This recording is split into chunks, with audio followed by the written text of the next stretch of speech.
What's up, everybody? We are back with another episode of Make It to Midnight, episode 10.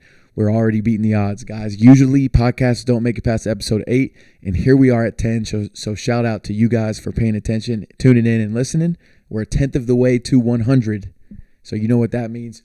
We're going to get to 100, and we're going to smash past it, and it's going to be incredible. And this week, we have an awesome episode for you. Of course, we're going to give you the quote of the day, but the good chunk of our episode is going to be about Dr. John Langdon Down. This is who Down syndrome was named after, and he has an incredible story. But before we get into his story, we're going to get into our little quote of the day, which comes from another doctor. Yes, this is a movie, but yes, he is a real person. This comes from Patch Adams. In the movie, he's played by Robin Williams. If you have not seen that movie, go check it out. I'll probably make a whole episode about that one. But this is the quote. If you treat a disease, you either win or you lose. If you treat a person, I guarantee you will win no matter what the outcome is. That is from Patch Adams. If you're not familiar with Patch Adams, the basic synopsis is he felt that the traditional way of medicine was not giving the patients the greatest experience. Some of these patients could be on their deathbeds. It could be kids dealing with childhood cancer, whatever it may be. He wanted to focus on the relationship more than other doctors had. He wanted to focus on laughter, smiling, crying with his patients. Sometimes that rubbed people the wrong way because some of them could be towards the end of their lives, but ultimately that friendship he sees is more important than any medicine you may give them when they're in a certain situation in their life. Everybody go check out that movie, Patch Adams, with Robin Williams, R.I.P. Robin Williams, one of the best actors, and the movies that he's in, just so many have the greatest messaging in them. Shout out Robin Williams. Now, we got another little thing for you before we get into Dr. John Langdon Down. We got a little story about not judging people depending on the season that they're in, because you don't know what season they're in. And this story is about a father who's got 4 boys. And what this father wanted to instill in his kids was to not judge things depending on what they saw in that moment. So what does he do? He sends them on a quest to a pear tree, but in 4 different seasons. So it goes like this. The first son went in the winter, the second in the spring, the third in the summer, and the youngest in the fall. When they had all gone and come back, he called them together to describe what they had seen. The first son said the tree was ugly, bent, and twisted. He was there in the winter. The second son said it was covered with green buds, full of promise. He went in the spring. The third son disagreed. He said it was laden, I don't know how to say that word, with blossoms that smelled so sweet and looked so beautiful that it was the most graceful thing he had ever seen. And the last son, who went in the fall, he disagreed with all of them. He said it was ripe and drooping with fruit, full of life and fulfillment.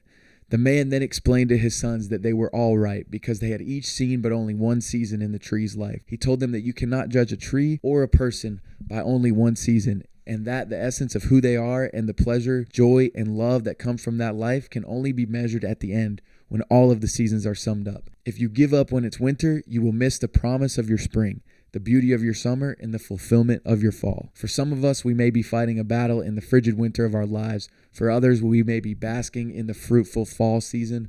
Wherever we might be, we have to have perspective and be patient.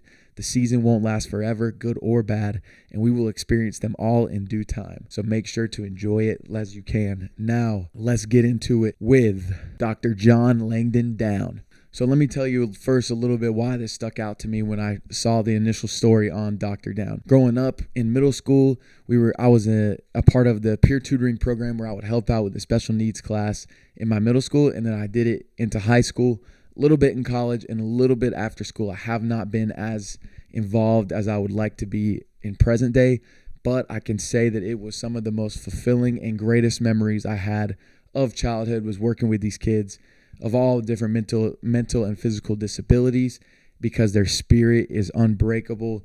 Yes, they deal with challenges. Yes, they deal with obstacles that are worse than any of us will experience, but it seems like they always have this can-do attitude. They always treat people with respect and love, and they're warm. And to me, I see in them all of the good that this world has to offer. I see God in them. That's where I see him the most, is in these people. So when I saw Dr. John Langdon Down's story, I said, oh my gosh, I had no idea about this guy. Let me see what we can find out about him. So what did I find out? I found out that Dr. Down did not come from an affluent family. And this is back in the 1800s. So if you're going to be a doctor getting into the medical practice over in England, more likely than not, you're coming from a family with money, and he did not do that. So already odds stacked against. See that? Odds stacked against him. But it doesn't matter. He finished it, right? He's in the normal medical field doing his thing, and he can't help but feel like this isn't right. We're not treating people how we should. And then he was always interested in working with people that had disabilities. And at this time in the 1800s, if you had a disability, especially Down syndrome, again, they didn't even know what it was. They would truly hide you from society, hide you from the public. Your family would not bring you out. Nobody wanted anybody to know about you. And he felt like that was wrong. So he became the physician superintendent at Earlswood Asylum. And this is their name for it, not mine. It's called the Earlswood Asylum for the Idiotic and Imbecile. And what he learned very quickly, which is what we all know today, is that there was way more to these kids and these adults than people originally thought. He learned that by talking to them, showing them music, getting them involved in everyday actions that we are doing, it made their brains blossom, and it made it seem possible for them to be reintroduced to the world as valuable citizens and citizens that can contribute in many ways. He also started to notice some of the features of the people with Down syndrome, with the rounded faces, the eyes bulging a little bit. He at first called it Mongolism because he believed it was people from Mongolian descent, and that's how they look. They put the traits back and forth, or they put the traits together, and that's kind of what they came up with, which is hilarious because it was said in that time that was considered very culturally insensitive and wrong and all these different things. Meanwhile, the physical building that they're working at with these people in them, they're calling it the Center for the Idiotic and Imbeciles. So let's check ourselves there, people of the 1800s. Now, he was so inspired, Dr. Down was so inspired that he left Earlswood Asylum, and then he founded the Normansfield Training Institution in Teddington. Now, this was a private facility for the care and education of people with intellectual disabilities. It was radically progressive for its time. Normansfield focused on individualized care and emphasis on socialization, self-care, and vocational training, provided a much more dignified life than what was common in asylums of that era. Now, I can't imagine the backlash that Dr. Down was facing when he wanted to open the center. I bet people thought it wasn't going to work out. Everybody thought that these people were lost causes with disabilities. But through his kindness, through the Patch Adams approach, if you treat the person and not the disease, or what did he say? If you treat a disease, you either win or you lose. If you treat a person, I guarantee you'll win no matter what the outcome is. And he embodied that long before Patch Adams, way before it was cool to do these types of things. And the fact he was able to get it funded from, just people and their donations and whatever grants that he was able to get is amazing. Now, it didn't just stop at Dr. Langdon Down. His two sons went on to continue running this Normansfield while after he passed. So it went down 2 generations where this family was helping out. And I think what's even more amazing about this is that Down syndrome was not even given its name until 1959, so almost 100 years after Dr. Down was figuring out everything. And in 1959, Jerome Lejeune, he was the first to identify it as a clinical condition, and it is the groundwork for modern day genetics, because obviously there's an extra chromosome, and somehow or another, I don't know much about science, but him figuring this out in 1959 was a groundbreaking discovery in the genetics world of science. Now, something that is also amazing to me is the trickle-down effect, and this just shows how important every single person is that has life on this earth, that has ever had life on this earth. John Langdon Down, he did this in the 1800s. If he had never done this, if he had never gone against the status quo, if he had never ran to his gifts that were clearly tugging at him in his heartstrings, who knows where we would be today in the progression of the people with disabilities, Down syndrome, whatever it is. And that, to me, it seems like every big discovery in human history is that same story. Is the person that everybody was probably making fun of, everybody thought was stupid, but without them, we would not be where we are today. And without him, I can't imagine what it would be like. Think about it. Today, we have the show Love on the Spectrum. It's a Netflix TV show where these kids with Down syndrome, with autism, whatever it is, they're able to go out there on this dating show, and they get to show their amazing personalities to the world when 300, 200 years ago, they weren't even allowed to leave their house, or they were put into an idiot asylum. And now they're out here, they're doing amazing things. Who are some notable people with Down syndrome out there today? We got Tim Harris from New Mexico. He had a restaurant in Albuquerque. He had Down syndrome, and he prided himself on being the world's most friendly restaurant. We got Chris Burke, who was one of the first actors with Down syndrome to have a leading role on a major TV show. That TV show, Life Goes On.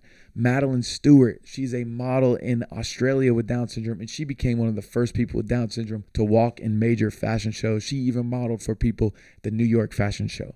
Then we got John Franklin Stevens, who is a public speaker. He goes around the country raising awareness for Down syndrome, Special Olympics, a whole bunch of things. And then finally, and there's plenty of more, but there's Pablo Pineda, who is a Spanish actor and became the first person with Down syndrome to earn a university degree in Europe. Hundreds of years ago, not allowed outside of these buildings, not allowed in society. Fast forward, getting degrees. Never judge a book by its cover. Never judge a person by its season. And I'm telling you, next time you get the chance, interact with somebody with disabilities, with Down syndrome, and you will be met with some of the warmest, most kind, most pure, most genuine energy that you will ever experience. It truly is an amazing gift. They are an amazing gift, and they are so capable. They're capable of so much more than we give them credit for. And I just hope that as time goes on, there are more opportunities for as many people with disabilities as there can be. And I hope that everybody also continues to treat them with respect and treat them as another human being. You don't have to tiptoe around certain things. Like, they love to joke around. They love sports. They love all these things we do. So do not let an old school stigma keep you away from building a relationship, building a friendship with somebody with a learning disability or Down syndrome, because I promise you, you will learn so much more from them than you will learn from anybody else. And that is all I have for you guys today. That is a little bit on John Langdon Down. There's not a whole lot out there on him because he was from the 1800s. And of course, people weren't flocking towards him because they all thought he was dumb for what he was doing. The joke is on all those people. So thank you guys for listening to this episode. We'll be back next week with another episode 11 of Make It to Midnight. And I can't wait. Remember, keep subscribing to the channels, keep downloading on audio, watching on YouTube, sending in quotes if you can in the DMs at Make It to Midnight on Instagram. And I cannot wait to get into next week's episode with you guys. Thanks for being here, and make it to midnight.